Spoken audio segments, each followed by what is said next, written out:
আল্লাহু আকবার তো কখনো জঙ্গি স্লোগান নয়, এই আল্লাহু আকবার হচ্ছে মুসলমানদের স্লোগান। কথা বলেন ঠিক না বেঠিক? এই স্লোগান দিয়ে আপনার আবার নবী মুহাম্মদ রাসূলুল্লাহ সাল্লাল্লাহু আলাইহি সাল্লাম মক্কা বিজয় করে নিয়েছেন। বলুন না সুবহানাল্লাহ। এই স্লোগান দিয়ে গৌর গোবিন্দর মস্তকে তসনস করে দিয়েছে শাহজালাল ইয়ামানি রহমতুল্লাহ আলাইহি। কথা বলেন ঠিক না বেঠিক? আজকেও যদি এই স্লোগান মুসলমান যদি মুখে ধারণ করে, নারে তাকবীর আল্লাহু আকবার যদি এই মুসলমান যদি বলে, আজকে ওই নাস্তিকরা তারা পালাতে বাধ্য হবে। কথা বলেন ঠিক না বেঠিক? সন্তান তখন ডাক দিয়ে আব্বারে বলল, আব্বা কি ব্যাপার? আপনি মুসলমানদের সেই হাতিয়ার আল্লাহু আকবার, নারায়ে তাকবীর, আল্লাহু আকবার বললেন, এর কারণটা কি? তখন বলল, সন্তান রে, তোমরা দেখো না ওই আমার কম্পিউটারের স্ক্রিনে তোমরা একটু লক্ষ্য করো না, তোমরা একটু দেখো না, এই স্ক্রিনের মাঝে দুইটি পানির দেখো নহর বয়ে যাচ্ছে, এর মাঝে কোনো শব্দ তোমরা দেখতে পাচ্ছ কি পাচ্ছ না? স্ত্রী বলে, না আমিও দেখতে পাচ্ছি না। ওই সন্তানও ডাক দিয়া বলে, ও আব্বাজান, না না আমিও কিন্তু পাচ্ছি না, কোনো কিছুই দেখা যাচ্ছে না, শুধু পানি দেখা যাচ্ছে, দুইটি পানি দেখা যাচ্ছে, একটা স্বচ্ছ পানির দিকে যাচ্ছে, আর একটা হলো ঘোলা পানির দিকে যাচ্ছে, মাঝ রাস্তায় কোনো কিছু দেখা যায় না। বলে, তোমরা না দেখতে পারলেও আমি কিন্তু চোখ দিয়ে দেখতেছি। বলুন সুবহানাল্লাহ। তিনি ডাক দিয়ে বলেন, ও স্ত্রী, তোমরা সাক্ষী থাকো, ও স্ত্রী, ও আমার মেয়ে, তুমিও সাক্ষী থাকো। আমি তো মুসলমানদের কোরআনকে ভুল বুঝেছিলাম, মুসলমানদের কোরআনকে ভুল ধরার কারণে আমি মুসলমানদের কোরআনকে রিসার্চ করেছি, ভুল বুঝেছিলাম, কিন্তু মুসলমানদের কোরআন রিসার্চ করে আমি যেটা পেয়েছি, আল্লাহ এই মুসলমানদের কোরআন হলো সত্য। বলুন না সুবহানাল্লাহ। আন্না সাইয়্যিদানা ওয়া সানাদানা ওয়া হাবিবানা وحبيب قلوبنا ومولانا محمدا عبده ورسوله الذي أرسله بالحق بشيرا ونذيرا وداعيا إلى الله بإذنه وسراجا وقمرا منيرا أما بعد فأعوذ بالله من الشيطان الرجيم بسم الله الرحمن الرحيم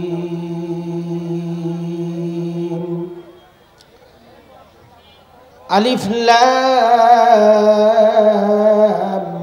را كتاب أنزلناه إليك لتخرج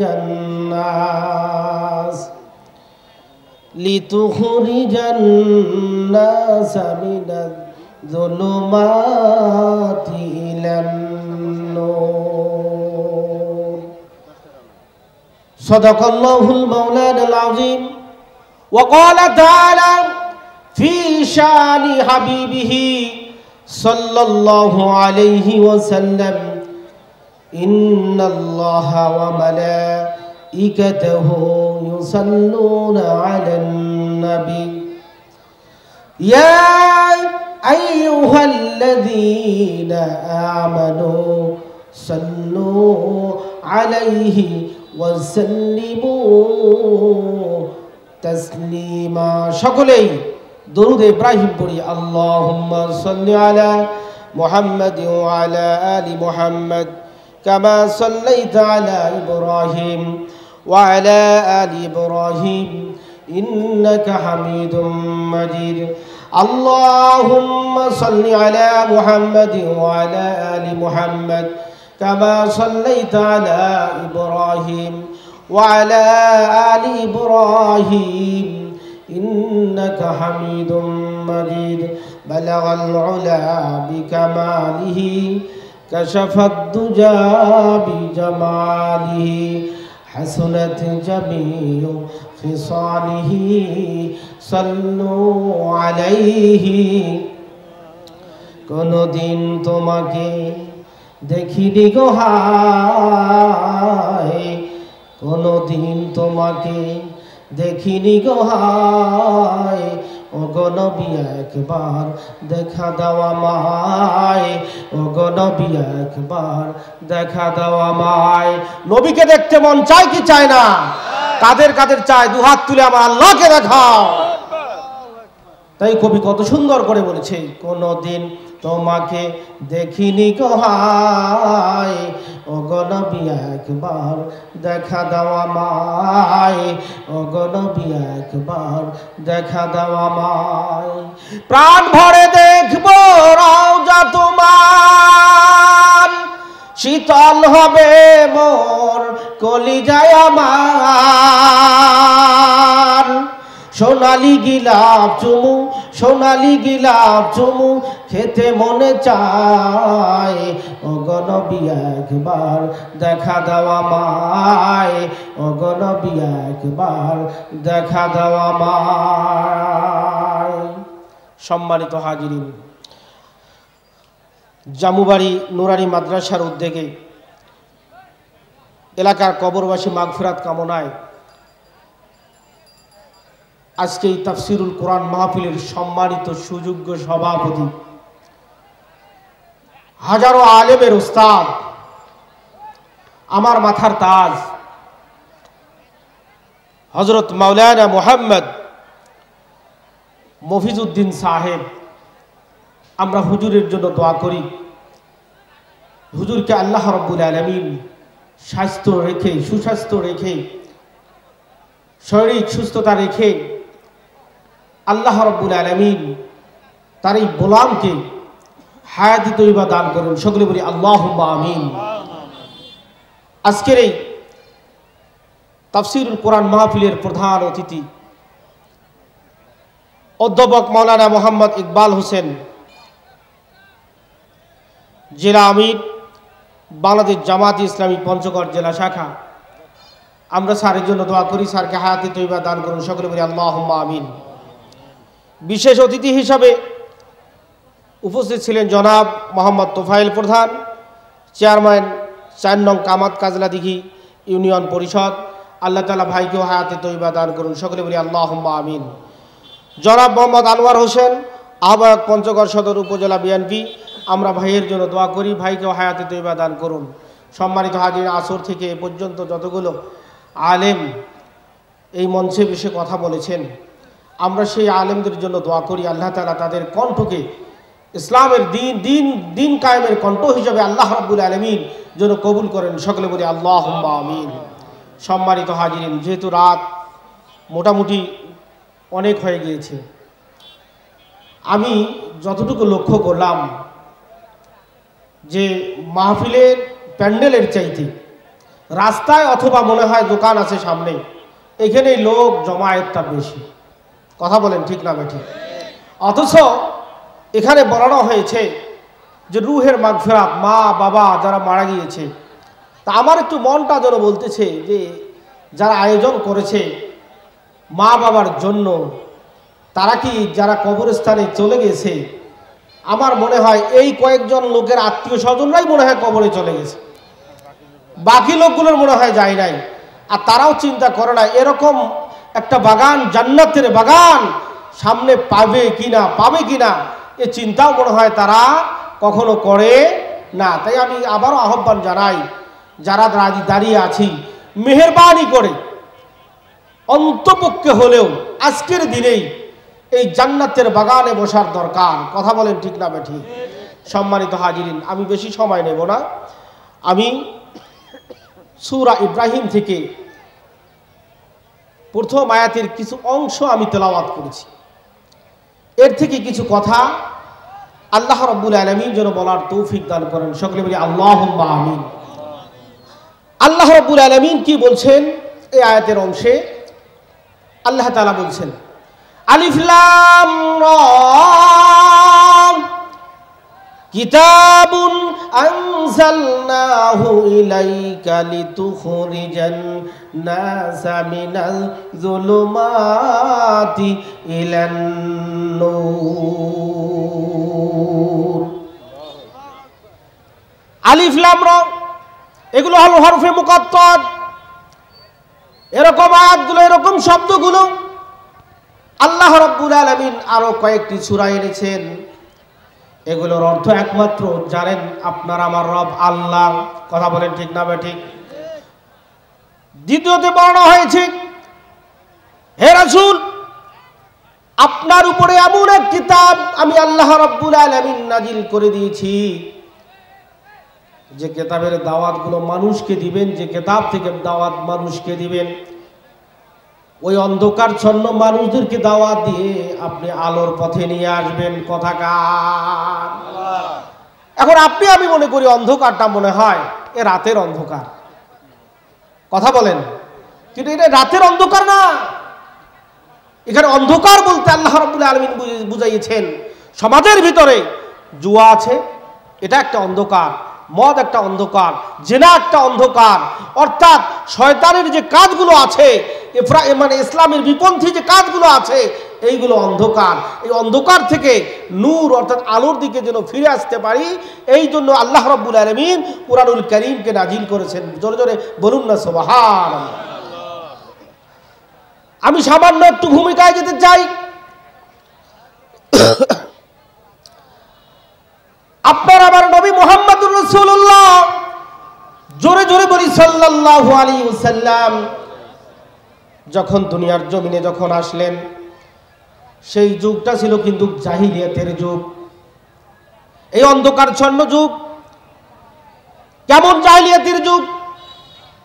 যদি কোনো কন্যা সন্তান যদি কোনো জন্মগ্রহণ করে, তারা এটা অকল্যাণ মনে করে, তাদের ওই কন্যা সন্তানকে জীবন্ত তারা হত্যা করত।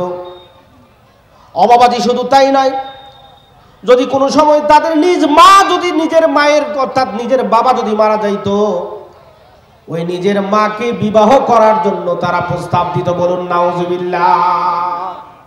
এমন জাহিলিয়াতের যুগ। সেই যুগে আপনার আমার নবী মুহাম্মদুর রাসূলুল্লাহ সাল্লাল্লাহু আলাইহি সাল্লাম আসলেন, তাকে পাঠানো হলো, সেই সমাজে পাঠানো হলো। উনি সমাজে আসলেন, দেখলেন যে তার এই সমাজের ভিতরে যে অন্যায়গুলো দেখলেন, যেটা বন্ধ করা যায় কেমনে।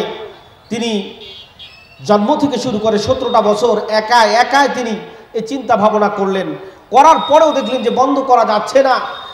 এবার তিনি একটি সংগঠন তৈরি করলেন, সংগঠনের নাম হলো হিলফুল ফুজুল। এই হিলফুল ফুজুল সংগঠন দিয়ে আপনার আমার নবী মুহাম্মদুর রাসূলুল্লাহ সাল্লাল্লাহু আলাইহি ওয়াসাল্লাম তিনি কাজ শুরু করে দিলেন এই যুবক ভাইদেরকে নিয়ে, যাতে করে জেনা, চুরি, ব্যভিচার, এগুলো যেন, খারাপ কাজগুলো যেন বন্ধ হয়। তবুও তিনি দেখলেন এটা বন্ধ হচ্ছে না। আপনার আমার নবী মুহাম্মদুর রাসূলুল্লাহ যখন 40 বছর বয়সী হীরা পর্বত গুহায় এই কুরআনুল কারীম যখন নাজিল হয়ে গেল, এই কুরআনুল কারীম নাজিল হওয়ার পরে মানুষের কাছে যখন দাওয়াত দেওয়া শুরু করে দিলেন, ওই খারাপ মানুষগুলো যখন এই কোরআনের সংস্পর্শ হয়ে আসলো, কোরআনের সংস্পর্শ লাগলো, কোরআনের কাছে যখন ফিরে আসলো, কোরআনের কাছে যখন চলে আসলো, ওই খারাপ মানুষগুলো জেনা, চুরি, ব্যভিচার বন্ধ করে দিয়ে তারা অন্যের মাল পাহারাদার হয়ে গেল। জোরে জোরে বলুন সুবহানাল্লাহ। অন্যের মাল তারা পাহারাদার শুরু করে দিল, অথচ তারাই ছিল চোর, তারাই ছিল ডাকাত, তারাই ছিল জেনাখোর। কিন্তু একমাত্র কিসের কারণে? আসার কারণে, কোরআনুল কারীমের কাছে আসার কারণে। সম্মানিত হাজিরিন, কোরআনুল কারীম যখন আসলেন, আল্লাহর নবী যখন এই মানুষগুলোকে ভালো করলেন, আল্লাহর নবী বলেছেন খায়রুল কুরুনি করনি, আমার যুগ হলো শ্রেষ্ঠ যুগ। এই শ্রেষ্ঠ যুগকে আল্লাহর নবীর সাহাবী যখন নবী সাল্লাল্লাহু আলাইহি সাল্লাম যখন ইন্তেকাল করে গেলেন, এই মানে সংবিধানকে যখন আবু বকর, উসমান, আলী রাদিয়াল্লাহু তাআলা আনহু এরা যখন এই দায়িত্ব নিয়ে যখন তারা দেশ পরিচালনা করলেন, তাদের যুগের মানুষেরা শান্তি কি জিনিস তারা হারে হারে টের পেয়েছিল। কথা বলেন ঠিক না বেঠিক? ও বাবাজিরা, গভীর মনোযোগ রাখেন। সেই কোরআন আর আজকের এই কোরআন একই না দু রকম, অথচ একই। এই কোরআন কখনো রদবদল হয় নাই, হবেও না কিয়ামত পর্যন্ত। এর একটা আয়াত তো দূরের কথা, একটা অক্ষর কেউ কিন্তু রদবদল করতে পারে নাই, পারবেও না। কথা বলেন ঠিক না ঠিক? ও মুসলমান, সেই কোরআন এখনো আছে, কিন্তু শান্তি আমাদের মাঝে খুঁজে পাওয়া যায় না। কথা বলেন যায়? কখনো শান্তি নাই আমাদের মাঝে, এখনো জেনা আছে, আছে না নাই? ঘুষ আছে না নাই? কথা বলেন ঠিক না ঠিক? না থাকার কারণ হলো তিনটা। কয়টা? মনে রাখতে হবে, কয়টা? তিনটা। 1 নাম্বার হচ্ছে আমাদের মাঝে কোরআন আছে, কিন্তু আমরা কোরআন পড়া জানি না। যেহেতু এটা নুরানি মাদ্রাসার পক্ষে, আমি ওই জন্য একটা মানে আমির সাহেব দেখলাম কোরআন পড়ার ব্যাপারে গুরুত্ব দিয়েছেন। আমি এনারই কথা ধরন দিয়ে আমি একটু কথা বলতে চাচ্ছি। সম্মানিত হাজিরিন, যেহেতু নুরানি মাদ্রাসায় উপলক্ষে, সম্মানিত হাজিরিন, অথচ আমাদের মাঝে যতগুলো মুসলমান আমরা আছি, আমরা শুধু এই ছাত্র যারা মাদ্রাসায় পড়ে তারা বাদ দিয়ে, আলেম ওলামারা বাদ দিয়ে, আমরা অনেকেই আছি মুসলমান হয়েও আমরা কোরআন পড়া জানি না। আজকে কোরআন পড়া না জানার কারণে, সম্মানিত হাজিরিন, আমাদের সমাজে অশান্তি আর অশান্তি। কথা বলেন ঠিক না ঠিক? আমাদের মাঝে এমনও বোঝা যায়, দেখা যায় যে আমাদের যদি 3টা সন্তান যদি থাকে বা 2টা সন্তান থাকে, অথবা একটাই যদি সন্তান থাকে, সে সন্তানটা যদি মেধাবী হয়ে যায়, আমরা কি করি? বাড়িওয়ালার সঙ্গে, আমাদের বাড়ির যিনি মানে বাড়িওয়ালার সঙ্গে আমরা কি করি? পরামর্শ করি, বাড়িওয়ালির সাথে পরামর্শ করি, দেখ আমার এই সন্তানটা হচ্ছে মেধাবী, একে ওই নুরানি পড়ার দরকার নেই। আছে না নাই? পরামর্শ করে কি করে না? নুরানি পড়ার দরকার নাই, একে ডাক্তার বানাবো, ইঞ্জিনিয়ার বানাবো, এক দিয়েই আমরা সুখ আমাদের দুঃখকে ঘোষাবো। দেখা যায় ওই সন্তানকে, মেধাবী সন্তানকে পড়াইতে গিয়ে নিজের সব সম্পদকে তারা শেষ করে দেয়। দেওয়ার পরে যখন সে ডাক্তার হয়, ইঞ্জিনিয়ার হয়, ওই বাপ মাকে আর সে দেখে না। পরবর্তীতে ইতিহাসে দেখা যায় যে তাদের বাপ মাকে বৃদ্ধাশ্রমে রেখে আসে। কথা বলেন ঠিক না ঠিক? আর আমাদের মাঝে যেটা দেখা যাবে যে ন্যাংরা খোরা, আপনার চোখ নাই, আমরা সিদ্ধান্ত নেই একে মাদ্রাসায় দেব, কোনোরকম আল্লাহর কোরআনটা পড়বে, মানুষের বাড়িতে দাওয়াত খেয়ে খেয়ে নিজের জীবনটা বাঁচাবে। ও ভাই, কোরআন কি ওই মানুষদের জন্য কি এসেছে? মরা মানুষদের বাড়িতে যে পড়াবে, এই মরা মানুষদের জন্য কি কোরআন এসেছে? কোরআন নাজিল হয়েছে জীবিত মানুষদের জন্য। কথা বলেন ঠিক না ঠিক? অমুসলমান, গভীর মনোযোগ। ইসলাম কিন্তু বৈরাগ্য ধর্ম নয়, ইসলাম হচ্ছে শান্তির ধর্ম। আপনি আপনার সন্তানকে ডাক্তার বানাবেন, ইসলাম এটা নিষেধ করে নেই। আপনি আপনার সন্তানকে ইঞ্জিনিয়ার বানান, ইসলাম এটা কখনো এটা নিষেধ করেনি। যেমন একজন আলেমের দরকার, তেমন একজন তেমন একজন ইঞ্জিনিয়ারের দরকার, আছে না নাই? যেমন একজন আলেম দরকার, যেমন একজন আলেম দরকার, তেমন একজন কিন্তু ইঞ্জিনিয়ারের দরকার আছে, ডাক্তারের দরকার আছে, কি আছে নাই? ও মুসলমান, তবে আপনার আমার দায়িত্ব হলো, যেহেতু আমি মুসলমান, আপনার আমার একমাত্র দায়িত্ব হলো আমার সন্তানটাকে আগে কোরআনের শিক্ষায় শিক্ষিত করাবো। কথা বুঝছেন তো? কোরআনের শিক্ষায় শিক্ষিত করাবো। কোরআন পড়নেওয়ালা বানানোর পরে আপনি ডাক্তার বানান, কোনো সমস্যা নাই, আপনি ইঞ্জিনিয়ার বানান, কোনো সমস্যা নাই, যদি বানাইতে পারেন।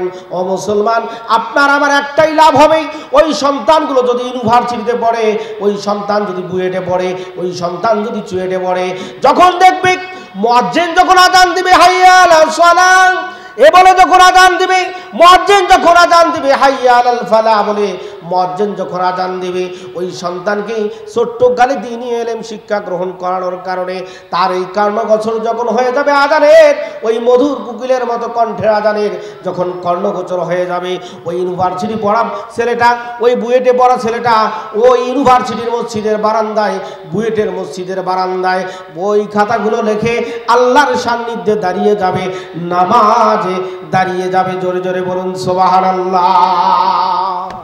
তবে শর্ত হলো, যদি শান্তি মুসলমান পেতে চাই, তাহলে 1 নাম্বার হলো কোরআন পড়তে হবে। কারণ আল্লাহ রাব্বুল আলামিন কোরআন নাজিলেই প্রথমেই বলেছেন, ইকরা বিসমি রাব্বিকাল্লাযী খলাক। বলেন কি বলেন নাই? আল্লাহ তাআলা আগে বলছেন পড়ো, ইকরা জানো, বোঝো। কিন্তু আমরা আজকে কোরআন থেকে দূরে সরে গিয়েছি। আমরা কোরআন পড়তে চাই না। আমরা মনে করি কোরআন আমি কেন পড়ব, কোরআন পড়বে ওই মুলবিরা আলেম ওলামারা তারাই। কিন্তু কোরআন পড়া আলেম ওলামাদের জন্য আল্লাহ তাআলা ফরজ করে দেন নাই। কোরআন পড়া সকল মুসলমানদের উপরে আল্লাহ রাব্বুল আলামিন ফরজ করে দিয়েছেন। কথা বলেন ঠিক না ঠিক? আল্লাহ রাব্বুল আলামিন বলেন, আল্লাযীনা আতাইনাহুমুল কিতাবা ইয়াতলুনাহু হাক্কা তিলাওয়াতি। আল্লাহ তাআলা বলেন, আমি যে কিতাব দিয়েছি তোমরা এটা যথার্থভাবে তেলাওয়াত করো না কেন, পাঠ করো না কেন? কিন্তু আমাদের মাঝে কোরআন আমরা কিন্তু আমি তো শিখি না আমাদের সন্তানদেরকেও শিখাইতে চাই না। ও মুসলমান বাবাজি আমার, যদি আমরা আজকে এই কোরআন থেকে যদি দূরে চলে যাই, কোরআন যদি আমরা পড়তে না চাই, সে ব্যাপারে আল্লাহ রাব্বুল আলামিন কি করবেন কিয়ামতের ময়দানে, কি হুঁশিয়ারি দিয়েছেন। আজকে তো আমরা কোরআন তেলাওয়াত পড়া জানি না, আজকে তো আমরা কোরআন নিজেও পড়ি না, সন্তানদেরকেও আমরা কোরআন তেলাওয়াত শিখাই না। যদি না শিখান, নিজে যদি না পড়েন, কিয়ামতের ময়দানে কোরআন না পড়লে ওলা ব্যক্তিদের ব্যাপারে আল্লাহ রাব্বুল আলামিন কি হুঁশিয়ারি সংকেত দিয়েছেন। আল্লাহ রাব্বুল আলামিন বলেছেন, ওয়ামান আরাদা আন যিকরি ফাইন্না লাহু মাঈশাতান দানকা ওয়া নাহশুরুহু ইয়াওমাল কিয়ামাতি আ'মা। আল্লাহ রাব্বুল আলামিন বলেন, যারা আমার এই জিকির নামক কোরআন থেকে যারা দূরে সরিয়ে যাবে, এটা যারা অবহেলা করবে, পড়বে না, নিজেও পড়বে না, নিজের সন্তানদেরকেও পড়াবে না, যারা এই কাজটা করবে, আল্লাহ রাব্বুল আলামিন বলেন তাদের জীবনকে আমি দুনিয়ার জমিনে সংকীর্ণ করে দেব।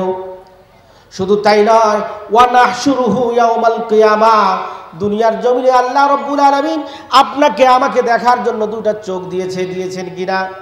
কথা বলেন, দিয়েছেন কিনা? এই দুটা চোখ দিয়েছেন। যারা কোরআন থেকে বিমুখ হয়েছে তাদের ব্যাপারে কিয়ামতের ময়দানে কঠিন মুসিবতের দিনে আমার রব্বুল আলামিন ওই বান্দাদেরকে অন্ধ করে উঠাবে। বলুন না নাউযুবিল্লাহি মিন যালিক। তাহলে কোরআন না পড়ার ব্যাপারে আল্লাহ রাব্বুল আলামিন কি বলছেন, যে যদি কোরআন না পড়ো, আমার এই তেলাওয়াত থেকে যদি তোমরা বিমুখ হয়ে যাও, আমার এই আয়াত থেকে, আমার এই কোরআন থেকে যদি তোমরা বিমুখ হয়ে যাও, আমি তোমার জীবনটাকে সংকীর্ণ করে দেব এবং কিয়ামতের ময়দানে তোমাকে অন্ধ করে উঠাবো। যখন অন্ধ করে উঠাবে, তখন ওই আল্লাহর বান্দা বলবে, ক্বালা রাব্বি লিমা হাশারতানি আমা ওয়া ক্বাদ কুনতু বাসীরা। তার আল্লাহকে ডাক দিয়ে বলবে, ওগো মালিক, দুনিয়ার জমিন তো আমরা চক্ষুমান ছিলাম, আমাদের চোখ ছিল, আমরা আমাদের সন্তানকে দেখেছিলাম, আমরা আমাদের পরিবারকে দেখেছিলাম, আমাদের ধন সম্পদকে দেখেছিলাম। শুধু তাই নয়, আমরা বাজার গিয়েছিলাম, কখনো মানুষের সাহায্য নেই নাই। ওগো মালিক, কিয়ামতের ময়দানে কঠিন মুসিবতের দিনে তুমি আমাদেরকে কেন অন্ধ করে উঠালা? এ কথা বলবে কি বলবে না? ওই অন্ধ করে কেন তুমি মালিক আমাদেরকে উঠালা? এবার আল্লাহ রাব্বুল আলামিন বলবেন, আল্লাহ রাব্বুল ক্বালা কাযালিকা আতাতকা আয়াতুনা ফানাসিতুহা ওয়া কাযালিকাল ইয়াওমা তুনসা। আল্লাহ রাব্বুল আলামিন তাদেরকে ডাক দিয়ে বলবে, দুনিয়ার জমিনে আমি আল্লাহ রাব্বুল আলামিন চোখ দিয়েছিলাম, তোমরা আমার এই চক্ষু দিয়ে তোমরা আমার আয়াতকে ভুলে গিয়েছিলা, আমার আয়াত থেকে তোমরা বিমুখ হয়েছিলা, তোমরা আয়াত থেকে যেমন আমার বিমুখ হয়ে গিয়েছিলা, আজকে কিয়ামতের ময়দানে আমি আল্লাহ রাব্বুল আলামিন তোমাদেরকেও ভুলে গেলাম। বলুন না নাউযুবিল্লাহি মিন যালিক। তাহলে এই আয়াতের দ্বারাই তাহলে আমাদের কোরআন পড়ার দরকার আছে না নাই? তাহলে শান্তি যদি পেতে চাই, আগে আল্লাহর কোরআনুল কারীম পড়তে হবে। আমরা পড়তে রাজি আছি তো? নিজেই পড়বো, সন্তানদেরকে পড়াবো। কারা কারা রাজি আছেন দু হাত তুলে আল্লাহকে দেখান, হাত নামান। সম্মানিত হাজিরিন, কোরআন যেহেতু মুসলমানদের একটা কি গাইডলাইন, এটা ব্যক্তি জীবন, পারিবারিক জীবন, রাষ্ট্রীয় জীবন, সব কিছু তিবয়ানাল লিকুল্লি শাই, সমস্ত কিছু এই কোরআনুল কারীমের মধ্যে আছে। আছে না, আছে না নাই? আমরা অনেকেই মনে করি কোরআন শুধু এসেছে শুধু পড়ার জন্য, আর মানুষ যদি মারা যায়, ওই মানুষ যদি মারা যাবে তার থেকে পরে পাড়িয়ে আমরা একটু কোরআন তেলাওয়াত করব আর ওই বাড়িতে খাবো। এই জন্য কি কোরআন এসেছে? এই জন্য কোরআন আসে নাই। কোরআন এসেছে সম্মানিত হাজিরিন জীবিত মানুষদের জন্য, আর কোরআন এটা সংবিধান মুসলমানদের জন্য। মুসলমানরা চেষ্টা করবে এই সংবিধানকে, এই সংবিধান দিয়ে তাদের দেশ পরিচালনা করবে। কথা বলেন ঠিক না ঠিক? 2 নাম্বার হলো, মুসলমান যদি তোমরা শান্তি পেতে চাও, এই কোরআন নিয়ে ভাবতে হবে, আগে শিখতে হবে। 2 নাম্বার হলো ভাবতে হবে। আমরা কিন্তু কোরআন নিয়ে ভাবি না। আমরা মনে করি কোরআন নিয়ে ভাবার দরকারটা কি? কোরআন নিয়ে ভাবতে তো শুধু আলেমরা, অথচ তোমাকে কোরআন নিয়ে ভাবার কথা বলানো হয়েছে, ফরজ করে দেওয়ানো হয়েছে। কেননা কোথায় চুরি আছে, চুরির বিচার কি হবে? তুমি যদি দেশ শাসন করো, হুঁশের বা কথা কোথায় বলানো হয়েছে? তুমি যদি ইঞ্জিনিয়ার হও, রডের বদলে কিন্তু যদি কোরআন পড়নেওয়ালা যদি ব্যক্তি ইঞ্জিনিয়ার হয়, বাঁশের বদলে রডের বদলে কখনো বাঁশ দিতে পারবে না। বলেন পারবে? তাহলে কোরআন নিয়ে চিন্তা করার দরকার, কোরআন নিয়ে ভাবনা করা দরকার যে কোরআনে কি আছে, কোথায় সুদ, কোথায় ঘুষ, কোরআনের পিতামাতা সম্পর্কে কি বলানো হয়েছে, দেশ পরিচালনার জন্য কোরআনে কি বলানো হয়েছে, এটা নিয়ে ভাবতে হবে। আল্লাহ তাআলা বলছে, আফালা ইয়াতাদাব্বারুনাল কুরআন। আল্লাহ বলছে, বান্দারে তুমি কোরআন নিয়ে কেন ভাবো না, কেন চিন্তা করো না? আমরা কিন্তু কোরআন নিয়ে চিন্তা করার দরকার হয় না, কোরআন নিয়ে চিন্তা আমরা করি না। কোরআনের জ্ঞান, কোরআন নিয়ে চিন্তা না করার কারণে আজকে আমাদের ছেলেপেলেরা মুসলমান হয়েও তারা ইসলামী আন্দোলন কর্মীদের ইসলামী আন্দোলনে বাধা দেয়। কথা বলেন ঠিক না ঠিক? বাধা দেওয়ার একটাই কারণ, ওই সন্তানের কোরআনের জ্ঞান। আর যদি কোরআনের জ্ঞান থাকতো, যদি কোরআনের জ্ঞান যদি ওই বান্দার যদি থাকতো, ওই সন্তানের যদি থাকতো, কোরআনের আন্দোলন সে বাধা কখনো দিতে পারতো না। বরঞ্চ কোরআনের আন্দোলনে সে সহযোগিতা করে। আল্লাহর এই কালামের আইন যাতে দুনিয়ার জমিনে বাস্তবায়ন হয়, নিজের জীবনকে বিলিয়ে দিত। কথা বলেন ঠিক না ঠিক? আজকে তো আমরা চিন্তা করি না, গবেষণা করি না, অথচ দেখবেন যারা ইহুদি, নাসারা, খ্রিস্টান, তারা এই কোরআনকে নিয়ে কিন্তু রিসার্চ করে। তারা রিসার্চ করে কি জন্য? কোরআনের ভুল যদি থাকে, এটা মুসলমানদের সামনে এটা আমরা জাতির কাছে বলিয়ে দেব, এবং মুসলমানদের এই কোরআনকে আমরা অপমান করব যে দেখো মুসলমানদের কোরআনে ভুল আছে। অথচ আল্লাহ রাব্বুল আলামিন চ্যালেঞ্জ করে দিয়েছেন যে জালিকাল কিতাবুলা রাইবা ফি, এই কোরআনে কোনো সন্দেহ, বিন্দু মাত্র কোনো সন্দেহ। মুসলমান, আমরা তো আজকে কোরআন নিয়ে চিন্তা ভাবনা করি না। এই কিছুদিনের ঘটনা, কয়েক বছরের ঘটনা, ডক্টর উইলিয়াম ব্রাউন্স, আমেরিকার একজন বিজ্ঞানী, সে মনে মনে ভাবলো, আহারে আমি এমন কোন ধর্মগ্রন্থের কিতাব আমি পড়া বাদ দিলাম না। আমি সমস্ত ধর্মগ্রন্থের কিতাব আমি পাঠ করেছি, সমস্ত ধর্মগ্রন্থের মধ্যে আমি অনেক গোঁজামিল পেয়েছি, কিন্তু মুসলমানদের কিতাব কুরআনুল কারীম তো আমি পড়লাম না, একটু পড়াচ্ছি কি দেখি। ওই আল্লাহর বান্দা ডক্টর উইলিয়াম ব্রাউন্স, তিনি এখন কোরআন পাঠ করা শুরু করে দিলেন, কোরআন পড়া শিখলেন। এবার কোরআন নিয়ে তিনি যখন চিন্তা ভাবনা করা শুরু করে দিলেন, তিনি বলেন, আমি যখন সূরা ফাতিহা তেলাওয়াত করলাম, সূরা ফাতিহা পড়লাম, মজা লাগলো। বলুন না সুবহানাল্লাহ। কেননা কোরআন যতই পড়বে ওই আল্লাহর বান্দার কাছে মজা লাগবেই আর লাগবে। কথা বলেন ঠিক না ঠিক? ডক্টর উইলিয়াম ব্রাউন্সের মেয়ে, এই মেয়ে ডাক দিয়ে বলে, আব্বা জান, আমি অক্সফোর্ড ইউনিভার্সিটিতে পড়াশোনা করেছি, আমি দেখেছি অনেক মুসলমান মেয়ে যখন আজান দেয় তারা মসজিদে চলে যায়, তারা কি যেন গুনগুন করে পড়ে আর কোন যেন মালিককে সেজদা দেয়। সুবহানাল্লাহ বলবেন না? আমরা তো আজকে সেজদা দেওয়া ভুলে গিয়েছি। আমাদের সমাজে অনেক ব্যক্তি আছে, আমরা নামাজ আদায় করি না। কথা বলেন ঠিক না ঠিক? আমরা এমনও ব্যক্তি আছে, আমাদের সমাজের ভিতরে এমনও ব্যক্তি আছে, কেউ 1 ওয়াক্ত পড়ি, কেউ আছে 2 ওয়াক্ত পড়ি, কেউ আছে 3 ওয়াক্ত পড়ি, কিন্তু এমনও ব্যক্তি আছে শুধু জুমা ছাড়া আমরা নামাজ আদায় করি না, কথা বলেন ঠিক না ঠিক? এমনও ব্যক্তি আছে দেখা যায় শুধু ঈদ ছাড়া ওই আল্লাহকে সিজদা দেওয়ার সুযোগ পায় না। অথচ উচিত একজন খ্রিস্টানের মেয়ে যদি এই দৃশ্য দেখে বাবাকে বলতে পারে, কিন্তু আজকে আমরা মুসলমান, আমাদের যেহেতু আমরা ঈমান এনেছি, আমরা আল্লাহর উপরে ঈমান এনেছি, ঈমানের পরে দ্বিতীয় স্তম্ভ হচ্ছে তুমি নামাজ প্রতিষ্ঠা করো, নামাজ কায়েম করো। আজকে কিন্তু আমরা নামাজ কায়েম করি না, নামাজ পড়ি না, কথা বলেন ঠিক না ঠিক? আমাদের সমাজের ভিতরে দেখা যায় আমি নিজে নামাজি, বাপ নামাজি, মা নামাজি, সন্তানরা নামাজি নয়। এমনও দেখা যায় বাপ নামাজি, মাটা নামাজি নয়, অর্থাৎ স্ত্রী নামাজি নয়, নিজে তাবলীগ করতেছে, নিজে ইসলামী আন্দোলন করতেছে, কিন্তু তার স্ত্রী নামাজি না, সন্তানগুলো নামাজি না, কথা বলেন ঠিক না ঠিক?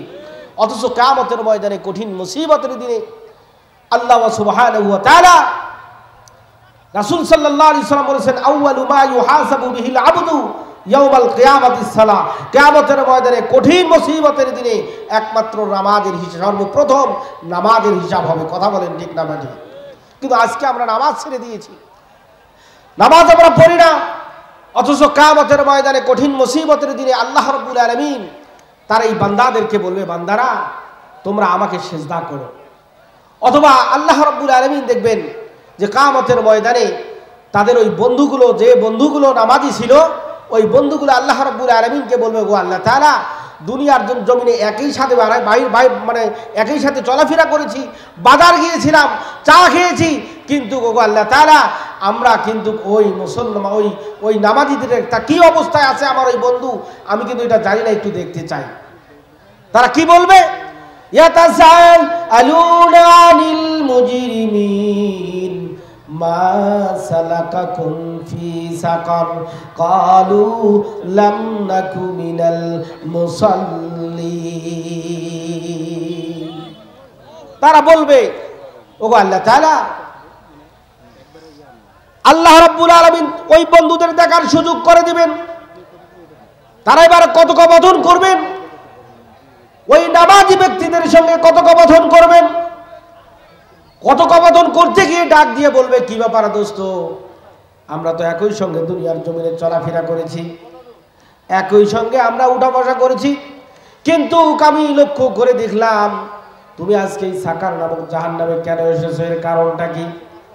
তুমি কি নামাজ পড়ো নাই? তখন বলবে, ও ভাই, আমি দুনিয়ার জমিনে আমার বড় কোনো অপরাধ নাই, আমার একটাই অপরাধ হলো দুনিয়ার জমিনে যখন তুমি বলেছিলা বাজারে একসঙ্গে গিয়েছিলাম, বাজারে একসঙ্গে গিয়েছি, মুয়াজ্জিন যখন আযান দিয়েছে, মুয়াজ্জিনের আযান আমরা শুনেছি, তুই আমারে নামাজ পড়ার জন্য আহ্বান করতে আসে না। আমাদের সমাজে আমরা যদি চা খাই একসঙ্গে, আযান দিয়েছে মুয়াজ্জিন, যদি বলা হয় শোনা আযান দিয়েছে একটু মসজিদে যাই, তখন বলে আমার কাপড়ে সমস্যা আছে না বন্ধুদের ভিতরে, কথা বলেন আছে না নাই? হ্যাঁ, বলে আমার একটু কাজের কাপড় আজকে মানে কাপড়ের সমস্যা, আজকে বাদ দে, কালকে বলবো। এমনও বলে, দেখবেন বলবে যে বন্ধু তুই এতই নামাজের এত হয়ে গেছিস, তুই যা, পরে আমি পড়বো, আছে না নাই? ওই ব্যক্তি সেদিন ডাক দিয়ে বলবে, আহারে ও বন্ধু, তুই আমার নামাজের কথা বলেছিলি, নামাজের জন্য তুই আমার আহ্বান করেছিলি, কিন্তু না না, তোর এই কথা না শোনার কারণে আজকে আমি সাকার নামক জাহান্নামে এসেছি, বলুন না নাউজুবিল্লাহ। ওই জন্য মুসলমান, আপনার আমাদের নামাজ পড়ার দরকার আছে না নাই? যদি নামাজ না আদায় করি, কিয়ামতের ময়দানে কঠিন মুসিবতের দিনে আল্লাহ রাব্বুল আলামিন ওই কিয়ামতের ময়দানে সকলকে বলবে, তোমরা আমাকে সিজদা দাও। দুনিয়ায় যেভাবে তোমাদেরকে সিজদা দেওয়ার জন্য কথা বলানো হয়েছিল, সেইভাবে অনুরূপ সিজদা দাও। এই হুকুম, এই আহ্বান যাদের সকলেরই কর্ণগোচর হয়ে যাবে, যারা দুনিয়ার জমিনে যারা নামাজ আদায় করেছে, তারা শোনার সঙ্গে সঙ্গে তারা সিজদায় লুটে পড়বে। কিন্তু দেখা যাবে যারা নামাজ আদায় করে নাই, তাদের কি হবে, আল্লাহ রাব্বুল আলামিন কি হবে তাদের, সেই ব্যাপারে আল্লাহ রাব্বুল আলামিন কি হবে তাদের ব্যাপারে আল্লাহ রাব্বুল আলামিন কোরআনুল কারীমের ভিতরে জানিয়ে দিয়েছেন। জোরে জোরে বলুন সুবহানাল্লাহ।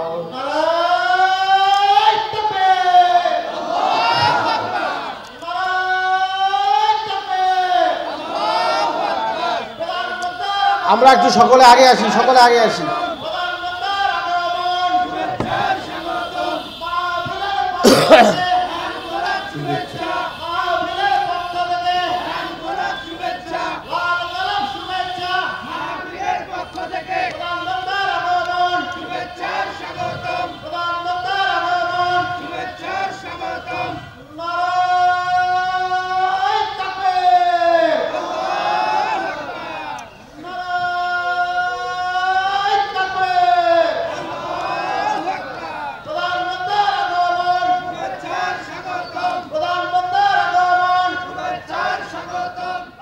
এই আল্লাহর বান্দা ইনি বলেন, আমি যখন সূরা বাকারায় যখন আমি আসলাম, আলিফ লাম মিম যালিকাল কিতাবু লা রাইবা ফি,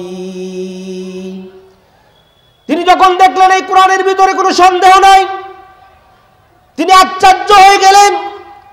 তিনি তখন বললেন, আরে আমি কত ধর্মগ্রন্থের কিতাব আমি পাঠ করেছি, কত ধর্মগ্রন্থ আমি পড়েছি, কত বই আমি দেখেছি, কত বই আমি পড়েছি, বইয়ের প্রথম পৃষ্ঠায় আমি দেখেছি ভুল হলে সংশোধনীয়, এটা আছে না নাই? প্রত্যেকটা বইয়ের মধ্যে যারা লেখক লিখে দেয় ভুল হলে সংশোধনীয়, আমাদেরকে আগে পরে বলবেন, তারপরে আমরা এটা আবারও সংশোধন করে দেব, এরকম বলে কিনা? কিন্তু তিনি যখন এই আয়াতে রিসার্চ করলেন, তিনি এই আয়াত যখন পড়লেন, তিনি দেখলেন মুসলমানদের কিতাবে কোনো ভুল নাই, কোনো সন্দেহ নাই। তিনি আশ্চর্য হয়ে গেলেন যে অনেক কিতাব পড়লাম সেখানে ভুল হলে সংশোধনীয়, কিন্তু মুসলমানদের এ কথা বলানো হলো, কিতাবে বলানো হলো এই কিতাবের মধ্যে কোনো সন্দেহ নাই। তারপর জাগ্রত আরো আগ্রহ আরো বাড়িয়ে গেল। তিনি বলেন, আমি এখন পড়া শুরু করলাম। শুরু করতে করতে যখন আমি সূরা রহমানে আসলাম, আর রহমান আল্লামাল কুরআন খালাকাল ইনসান আল্লামাহুল বায়ান। শুধু মজা আর মজা, কথা বলেন ঠিক না বেঠি? যারা কারি সাহেব আমাদের আছে তারা যখন পড়ে তখন কিন্তু শুনতে, যদিও তেলাওয়াত করতে না পারি আমরা, তারপরেও মনটা চায় একটু শোনার, কথা বলেন ঠিক না বেঠি? তিনি এবার বলেন, ডক্টর উইলিয়াম ব্রাউস তিনি বলেন, সূরা রহমান পড়তে পড়তে কি যখন আমি এই আয়াতের মধ্যে পৌঁছে গেলাম, মাওজাল বাহরাইনি ইয়ালতাকিয়ান বাইনাহুমা বারযাখুল লা ইয়াবগিয়ান ফাবিআইয়ি আলা'i রাব্বিকুমা তুকাযিবান। তিনি বলেন, যখন আমি এই আয়াতের মাঝে এসে গেলাম, এই আয়াত তখন রিসার্চ শুরু করে দিলাম। রিসার্চ করতে গিয়ে দেখি সাগর হলো একটা, পানি হলো দু রকম, একটা হলো স্বচ্ছ পানি, একটা হলো মিঠা পানি, একটা হলো স্বচ্ছ পানি, একটা হলো ঘোলা পানি। তিনি আশ্চর্য হয়ে গেলেন। তিনি তখন একটা গ্লাস নিয়ে আসলেন, স্বচ্ছ পানি রাখলেন একটি গ্লাসে, আর একটা গ্লাসে তিনি ঘোলা পানি রাখলেন। এই স্বচ্ছ পানি এবং ঘোলা পানিটা একটা গ্লাসের মধ্যে আবার পুনরায় দুটো পানি মানে একত্রিত করলেন। তিনি বলেন, আমি যখন একত্রিত করলাম আমি দেখি সম্পূর্ণ পানিটাই তো ঘোলা হয়ে গিয়েছে। ঘোলা হবে না? আপনি যদি একটা হাজারো যদি ভালো পানি নিয়ে আসেন আর কিছু যদি কাদা পানি নিয়ে আসেন, কাদা পানিটা ভালো পানির সঙ্গে মিশ্রিত করলেই কিন্তু সম্পূর্ণ পানিটাই কিন্তু ঘোলা হয়ে যাবে, ঠিক না বেঠি? এবার ডক্টর উইলিয়াম ব্রাউস তিনি দেখলেন না,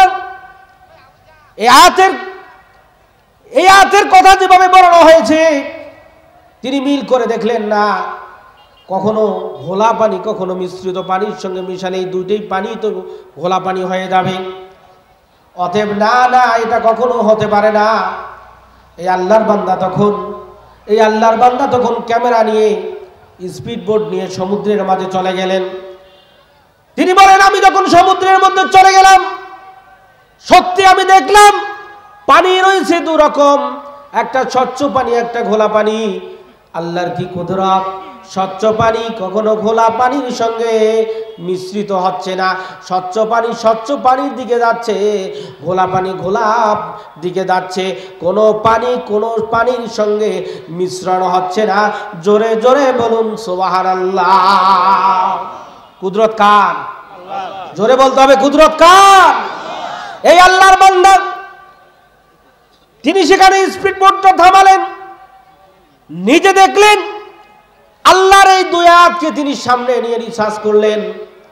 রিসার্চ করে দেখার পরে তিনি বললেন আল্লাহু আকবার। জোরে বলুন না সুবহানাল্লাহ। তিনি এটা রিসার্চ করার পরে দেখলেন যে না, এটা কেমনে হয়, কিন্তু কোরআন যা বলছে আর পানির সামনে যেটা দেখতেছে একই।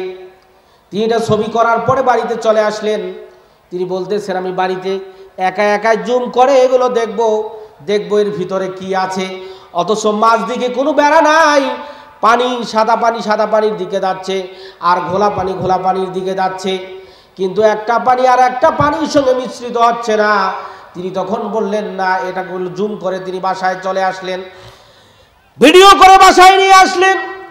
ওনার কম্পিউটার স্ক্রিনে উনি এটা প্রবেশ করালেন। প্রবেশ করানোর পরে তিনি বলেন রাত্রিবেলায় গভীর রাত আমি বারবার জুম করি আর দেখি, দেখতে দেখতে আমি লক্ষ্য করে দেখলাম ওই দুই পানির মধ্যে কিছু শব্দ দেখা যায়। শব্দগুলো হলো আলিফ লাম লাম হা আল্লাহ।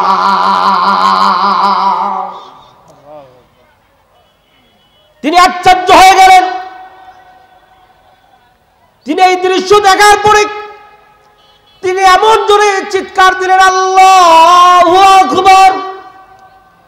এই চিৎকারে তার পাশে ছিল স্ত্রী, সে ঘুমিয়েছে, ঘুম থেকে ভেঙে দৌড় দিয়ে চলে আসলো। তার ঘুমটা ভেঙে গেল, তিনি দৌড়ে স্বামীর কাছে আসলেন। পাশের রুমে ছিল তার মেয়েও দৌড়ে চলে আসলো। মেয়ে ছিল ইউনিভার্সিটি পড়াই, আমি অক্সফোর্ড ইউনিভার্সিটিতে সে পড়াশোনা করেছি। একটা না দুটা না 17টা ভাষার উপরে ডক্টরেট ডিগ্রি লাভ করেছে। যেমন তেমন মেয়ে না। মেয়ে এবার ডাক দিয়ে বলেছে আব্বা জান, কি ব্যাপার, আপনার মুখ থেকে এমন একটা শব্দ উচ্চারণ হয়েছে যে শব্দটা মুসলমানদের হলো অস্ত্র, মুসলমানদের হলো হাতিয়ার। আল্লাহু আকবার কার হাতিয়ার? মুসলমানদের। আজকে এই আল্লাহু আকবারকে জঙ্গি স্লোগান বলা হয়। কথা বলেন ঠিক না বেঠিক? ও মুসলমান, এই আল্লাহু আকবার তো কখনো জঙ্গি স্লোগান নয়, এই আল্লাহু আকবার হচ্ছে মুসলমানদের স্লোগান। কথা বলেন ঠিক না বেঠিক? এই স্লোগান দিয়ে আপনার আমার নবী মুহাম্মদ রাসূলুল্লাহ সাল্লাল্লাহু আলাইহি সাল্লাম মক্কা বিজয় করে নিয়েছেন। বলুন না সুবহানাল্লাহ। এই স্লোগান দিয়ে গৌর গোবিন্দর মস্তকে তছনছ করে দিয়েছে শাহজালাল ইয়ামানি রহমতুল্লাহ আলাইহি। কথা বলেন ঠিক না বেঠিক? আজকেও যদি এই স্লোগান মুসলমান যদি মুখে ধারণ করে, নারে তাকবীর আল্লাহু আকবার যদি এই মুসলমান যদি বলে, আজকে ওই নাস্তিকরা তারা পালাতে বাধ্য হবে। কথা বলেন ঠিক না বেঠিক? সন্তান তখন ডাক দিয়ে আব্বারে বলল, আব্বা কি ব্যাপার, আপনি মুসলমানদের সেই হাতিয়ার আল্লাহু আকবার, নারে তাকবীর আল্লাহু আকবার বললেন, এর কারণটা কি? তখন বলল, সন্তান রে, তোমরা দেখো না ওই আমার কম্পিউটারের স্ক্রিনে তোমরা একটু লক্ষ্য করো না, তোমরা একটু দেখো না, এই স্ক্রিনের মাঝে দুইটি পানির দেখো নহর বয়ে যাচ্ছে, এর মাঝে কোনো শব্দ তোমরা দেখতে পাচ্ছ কি পাচ্ছ না? স্ত্রী বলে, না আমিও দেখতে পাচ্ছি না। ওই সন্তানও ডাক দিয়া বলে, ও আব্বা জান, না আমিও কিন্তু পাচ্ছি না, কোনো কিছুই দেখা যাচ্ছে না, শুধু পানি দেখা যাচ্ছে, দুইটি পানি দেখা যাচ্ছে, একটা স্বচ্ছ পানির দিকে যাচ্ছে, আর একটা হলো ঘোলা পানির দিকে যাচ্ছে, মাঝ রাস্তায় কোনো কিছু দেখা যায় না। বলে, তোমরা না দেখতে পারলেও আমি কিন্তু চোখ দিয়ে দেখতেছি। বলুন সুবহানাল্লাহ। তিনি ডাক দিয়ে বলেন, ও স্ত্রী, তোমরা সাক্ষী থাকো। ও স্ত্রী, ও আমার মেয়ে, তুমিও সাক্ষী থাকো। আমি তো মুসলমানদের কোরআনকে ভুল বুঝেছিলাম, মুসলমানদের কোরআনকে ভুল ধরার কারণে আমি মুসলমানদের কোরআনকে রিসার্চ করেছি। ভুল বুঝেছিলাম, কিন্তু মুসলমানদের কোরআন রিসার্চ করে আমি যেটা পেয়েছি, আল্লাহ এই মুসলমানদের কোরআন হলো সত্য। বলুন না সুবহানাল্লাহ। এই ডক্টর উইলিয়ামস স্ত্রী এবং মেয়ের কাছে দুজনকে সাক্ষী রেখেছে, তার জবান দিয়ে পড়ে নিল লা ইলাহা ইল্লাল্লাহু মুহাম্মাদুর রাসূলুল্লাহ সাল্লাল্লাহু আলাইহি ওয়াসাল্লাম। অথচ মুসলমান, আমরা মুসলমান হয়ে আজকে কোরআন রিসার্চ করি না, কোরআন পড়ি না, নিজের সন্তানগুলোকেও কোরআন আমরা শিক্ষা দেই না। আমরা চেষ্টা করি অন্তপক্ষে হলেও, যেহেতু আকল দিয়েছে আপনাকে আমাকে আল্লাহ রাব্বুল আলামিন, অন্তপক্ষে হলেও তো যে আমার শেষ জানাজাটা, শেষ নামাজের জানাজাটা আমার এই সন্তানটা দিবে, এটা চাই কি চাই না? আমরা চাই কি চাই না? কিন্তু চাওয়ার পরেও কিন্তু আমরা এটা পাই না। আমরা এটা নিয়ে চিন্তা করি না। আমরা এইটাই চিন্তা করি যে আমার সন্তানদের পুঁজি কতগুলো রাখা যায়, টাকা কতগুলো রাখা যায়, এগুলো রেখে যাই, এইগুলো চিন্তা করি। কিন্তু শেষ নামাজটা সন্তান পড়াবে, এটার কিন্তু আমরা চিন্তা করি না। আমরা এটা নিয়ে কখনো চিন্তা করি না। অথচ আমাদের উচিত আমাদের এই সন্তানগুলোকে কোরআনের শিক্ষায় শিক্ষিত করিয়ে অন্তপক্ষে হলেও আমার জানাজাটা তো সে যেন দিতে পারে, আমার জানাজা সে যেন দিতে পারে। আমরা এটা চিন্তা ভাবনা করি না। যদি জানাজা যদি দিতে পারে, এই চিন্তা যদি আপনার আমার মাথায় যদি থাকে, ও মুসলমান, আমরা চিন্তা ভাবনা করি যদি হাটওয়াতি মলবি দিয়ে জানাজা করি, আমার জানাজায় যদি সন্তান দাঁড়িয়ে যায়, ওই আলওয়াতি মলবি যদি দাঁড়িয়ে যায়, চোখের পানি পড়তেও পারে, নাও পড়তে পারে। কথা বলেন ঠিক না ঠিক? পড়তেও পারে, না পড়তেও পারে। আর নিজ সন্তান দিয়ে যদি জানাজা যদি করা যায়, কথা বলেন চোখের পানি পড়বে কি পড়বে না? কথা বলেন পড়বে কি পড়বে না? ও মুসলমান, কি লাভ হবে একটু শুনুন। যদি নিজ সন্তান যদি কোরআন পড়লে ওরা বাড়াইতে পারি, হাফেজ যদি বানাইতে পারি, আলেম যদি বানাইতে পারি, শেষ জানাজাটা যদি সন্তানকে বলে যাই, সন্তান তুই আমার জানাজাটা দিয়ে যাস, আপনি মারা যাবেন, আপনার কাফন দাফন ওই আলেম সন্তান করে দিবে। যখন আপনার লাশটাকে সামনের মধ্যে রাখবে, রাখার পরে নিজে যখন দাঁড়িয়ে যাবে, দাঁড়িয়ে যখন আল্লাহু আকবার যখন বলবে, এমন সময় আল্লাহ পাকের আরশ থেকে একটা আল্লাহ পাকের আরশ পর্যন্ত পৌঁছে যাবে। আল্লাহ রাব্বুল আলামিন তিনি ফেরেশতা আলাইহিস সালাতু ওয়াস সালামের কাছে কুশল বিনিময় করবেন। ফেরেশতাদেরকে ডাক দিয়ে বলবে, ও ফেরেশতারা, আমার জমিনের মধ্যে কে যেন বরত্ব, কে যেন মহত্ব আমার প্রকাশ করতেছে, কোন বান্দা কোন এলাকার থেকে প্রকাশ করতেছে আমার একটু জানাও না। ফেরেশতারা ডাক দিয়ে বলছে, এবার ফেরেশতা ডাক দিয়ে আপনার আমার রব আল্লাহ রাব্বুল আলামিন তাকে ডাক দিয়ে বলবে, ওগো মালিক, আপনি তো দুনিয়ার জমিনে সব কিছু জানেন। জানে কি জানে না? আল্লাহ জানে কি জানে না? সব কিছু জানে। জানার পরও কেন ওগো মালিক আপনি আমাদেরকে জিজ্ঞেস করতেছেন? ফেরেশতারা ডাক দিয়ে বলবে, ও মালিক, কেন আপনি আমাদেরকে জিজ্ঞেস করতেছেন? আল্লাহ রাব্বুল আলামিন বলেন, বান্দারে, আমি জানি, সব কিছুই তো জানি, তারপরও তোমাদেরকে কুশল বিনিময়ের জন্য আমি জিজ্ঞেস করতেছি, তোমরা একটু বলে দাও না। ফেরেশতারা বলবে, ওগো মালিক, ও মালিক, অমুক গ্রাম থেকে অমুকের সন্তান আলেমের বাবা মারা গিয়েছে, হাফেজের বাবা মারা গিয়েছে, বা আলেমের বাবা মারা গিয়েছে। ও আল্লাহ, ওই সন্তান তার বাবার সামনে লাশটা নিয়ে আপনার বরত্ব, আপনার মহত্ব সে প্রকাশ করতেছে, আল্লাহু আকবার বলছে, আল্লাহু আকবার বলতেছে। এবার আল্লাহ রাব্বুল আলামিন বলে বান্দারে যেহেতু সন্তানকে আলেম বানিয়েছে আর সে জানাজাটা দেওয়ার জন্য যেহেতু সন্তান দাঁড়িয়েছে, ও ফেরেশতারা তোমরা সাক্ষী থাকো, তোমরা সাক্ষী থাকো আমি ওই আলেমের বদৌলতে, ওই হাফেজ কোরআনের বদৌলতে, অথবা ওই কোরআন শিক্ষা ছোট্টকালে শিক্ষা গ্রহণ করানোর বদৌলতে, কোরআন জাননেওয়ালা বানার কারণে আমি আল্লাহ রাব্বুল আলামিন ওই বান্দার সমস্ত গুনাহ খাতাগুলো মাফ করে দিলাম।